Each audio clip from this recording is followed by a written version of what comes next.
Imagine this. It's your friend's birthday party and the cake is cut. Everybody present there gets an equal slice of the cake. No fighting over the big piece. Equal portions for everyone in the mix. Now let me tell you about Nifty 500 Equal Weight Index, a great way to diversify your investments. In a regular index like Nifty 500, the bigger companies get bigger share. But in equal weighted index, every single company gets equal share.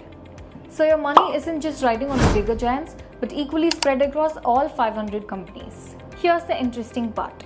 Just because this index gives equal share to every company, it naturally leans more towards mid and small cap stocks. As of November 2024, about 50% is in small cap stocks, 30% in mid and 20% in large cap. That's a lot more exposure to high growth potential. So how does this perform? When mid and small caps rally, this index tends to outperform. While the large cap stocks lead the market, it might underperform as its allocations to these companies are lower. While comparing its return to Nifty 500 index, let's look at some numbers. In the past year, the standard Nifty 500 index gave a CAGR of 27.29%, where the Nifty 500 Equal Weight Index gave a CAGR of 32.84%.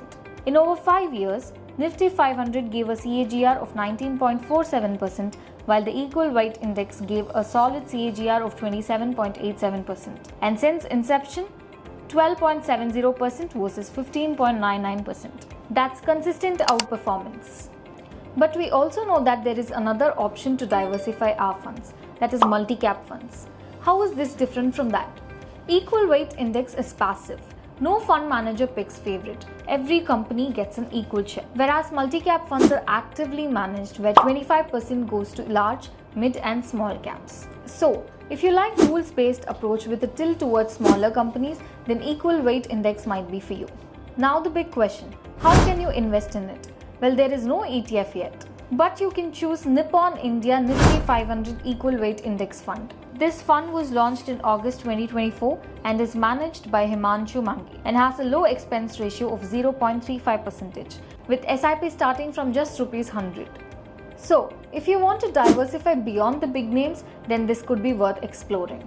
But remember, higher potential always comes with higher risk. So invest as per your goals. Follow Navya Markets for more such information.